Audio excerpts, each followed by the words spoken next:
Le monde du travail, c'est 5 jours sur 7 pendant des décennies. Autant comprendre ce qui s'y passe vraiment. Alors installez-vous avec nous pour 15 minutes d'échange franc, sans filtre, sur les réalités du quotidien pro. Prêt? C'est parti!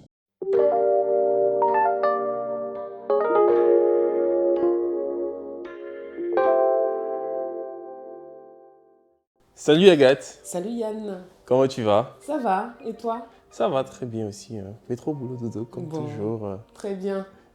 Alors dis-moi, quel est notre sujet d'aujourd'hui?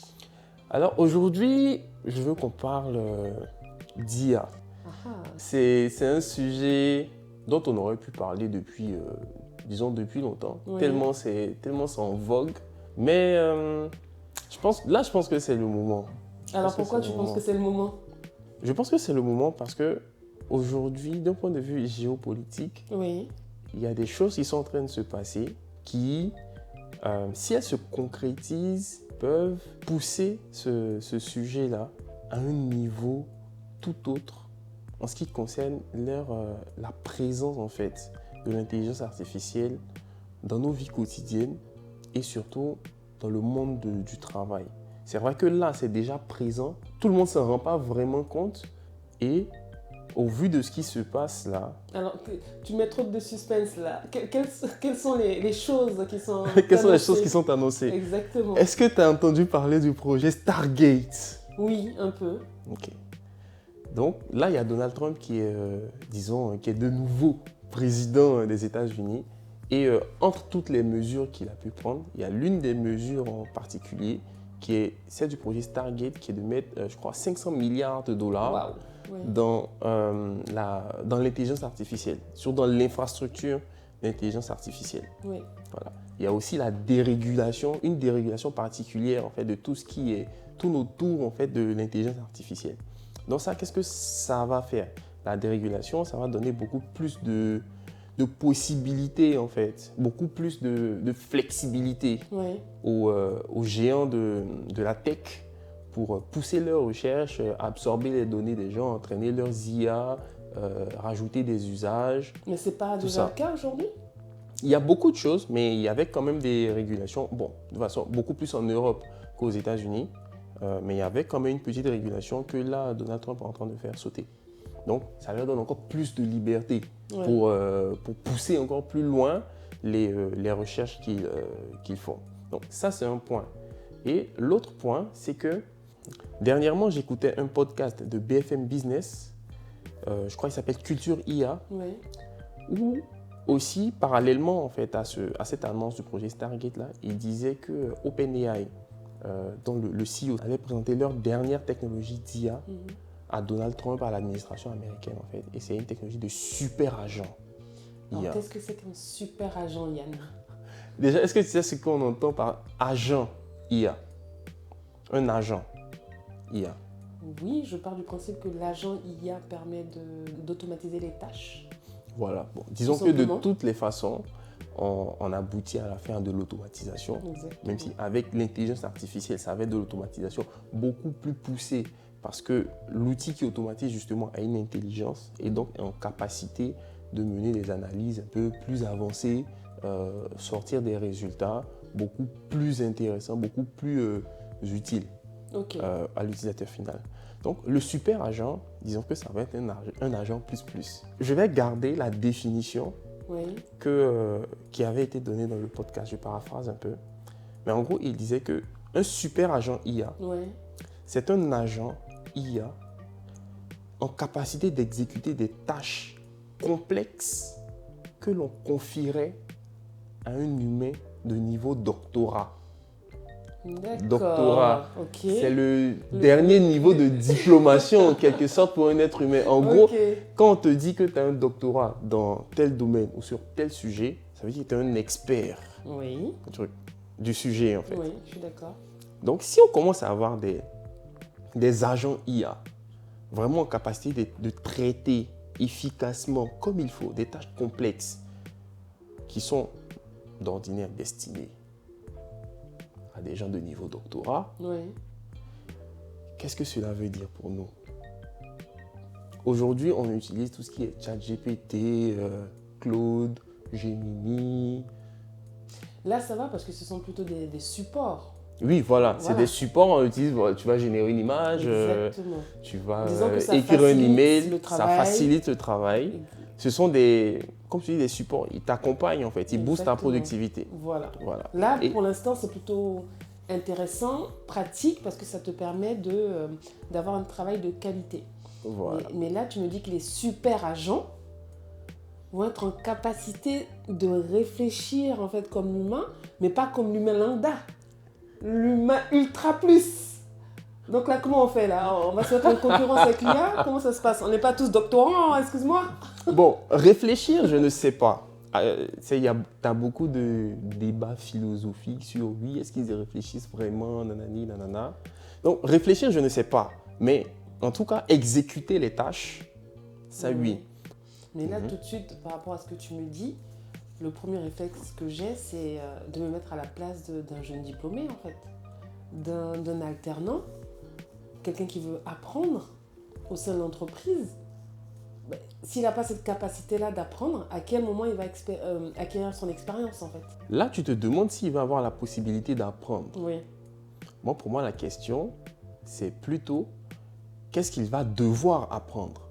Parce que si on a ces éléments-là pour traiter, disons, toutes les tâches chronophages qui sont automatisables via ces agents-là, en fait, ça veut dire qu'on n'aura peut-être plus besoin d'humains pour faire ces tâches-là en particulier. D'accord. Et donc, tu confierais à un jeune diplômé une tâche carrément de quelqu'un qui a 7 ans, 8 ans d'expérience parce que l'IA aura permis d'exécuter les tâches qu'il aurait dû faire.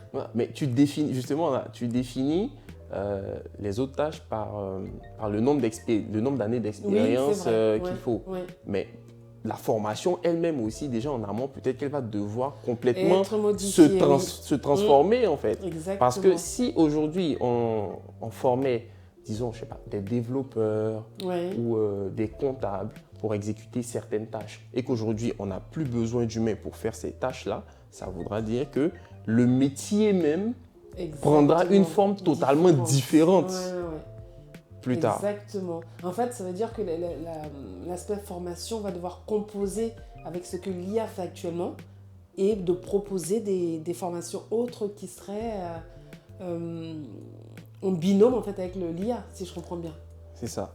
En gros, ce que ça m'inspire, moi, c'est qu'il va y avoir une transformation vraiment générale de tout l'environnement professionnel depuis la formation, depuis les écoles jusqu'aux entreprises. Parce que des choses vont disparaître. En fait, des choses vont sortir du scope d'exécution des humains. On va être confié aux intelligences artificielles parce que plus performantes, plus rapides, en capacité d'absorber beaucoup plus de tâches, beaucoup plus de charges de travail que les êtres humains. Et donc, pour ces éléments, on n'aura plus besoin des êtres humains. Mais moi, je vais même au-delà même de la formation. C'est-à-dire que même l'écosystème même du marché du travail va devoir changer. Exactement. Ça veut dire qu'un CDD classique ou un CDI, aujourd'hui, une entreprise lambda va peut-être pas avoir besoin d'un salarié à long terme et que ça va être juste pour un temps imparti. Et finalement, au lieu d'avoir un poste à temps plein, ça sera un poste à temps partiel à un moment T. Donc, on aurait une duplication de plein de contrats finalement. C'est possible. Je ne sais pas si c'est dans cette direction que les choses vont partir. À long terme. Mais c'est clairement une possibilité. C'est une possibilité. Et en particulier au niveau des compétences demandées pour certains postes. C'est-à-dire que ce qu'on demande aujourd'hui pour être auditeur ou pour être développeur, ça ne sera pas la même chose demain. Une fois que ces outils-là auront atteint un niveau de performance assez avancé pour réaliser certaines tâches complexes. Mais tout ça, c'est bien entendu conditionné par le fait que l'évolution de ces technologies-là continue. Et si elle continue au rythme auquel elle se fait aujourd'hui, ça ne va pas être très long avant qu'on arrive là. Et donc, tout ça, ça fait peur aux gens. Est-ce que ça peut faire peur. Est-ce que toi, ça te fait peur? Alors moi, personnellement, ce n'est pas forcément une crainte pour moi. Mais je sais que en mission ou lorsque je suis avec mes clients finaux, la plupart des collaborateurs ont cette peur-là. Pourquoi? Parce qu'ils ont peur que leur poste disparaisse. Tu parlais de disparition de poste. Et pour l'instant, ils ne sont pas encore armés pour travailler avec l'IA. Pourquoi ? Parce qu'ils restent encore dans leurs anciens codes.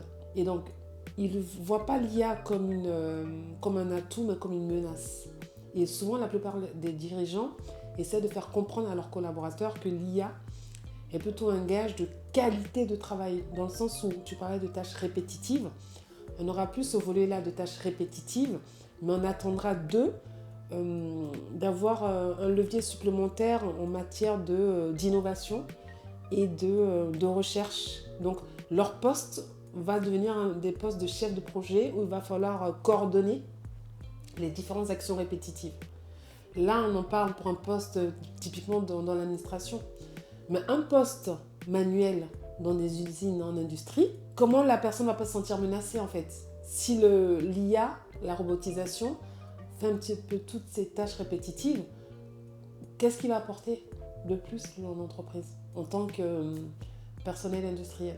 C'est vrai qu'à ce niveau-là, il y a des craintes qu'on peut avoir en termes de remplacement possible et tout. Mais il y a un autre chemin qui est possible.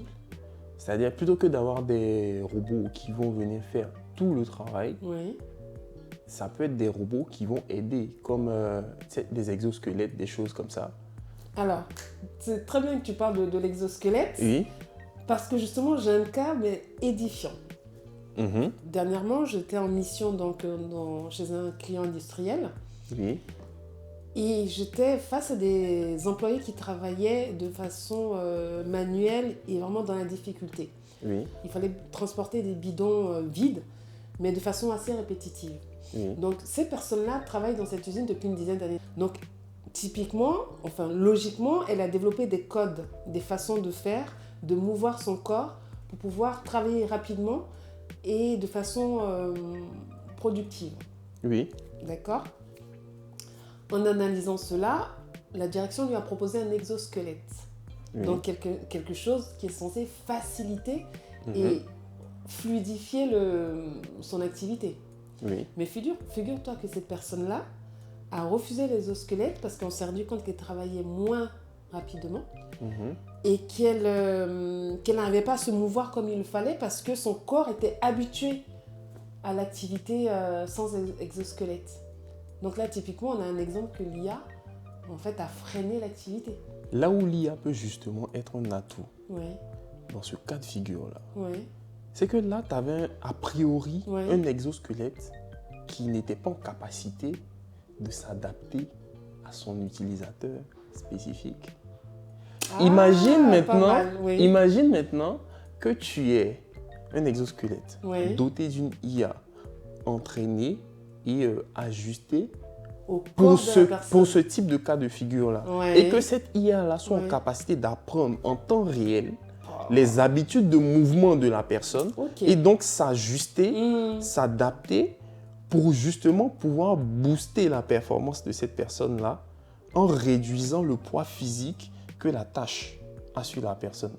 Est-ce que tu imagines un peu l'amélioration que ça apporte? C'est vrai, oui. C'est justement ce genre de choses-là. Ça, c'est un chemin qui est possible. Donc là, il y a clairement deux chemins. C'est soit le robot qui vient, qui fait tout. Exact. Soit l'exosquelette qui vient booster, qui vient augmenter l'humain, en fait. Donc, je pense que l'IA va s'infiltrer dans tous les domaines de la vie active, progressivement.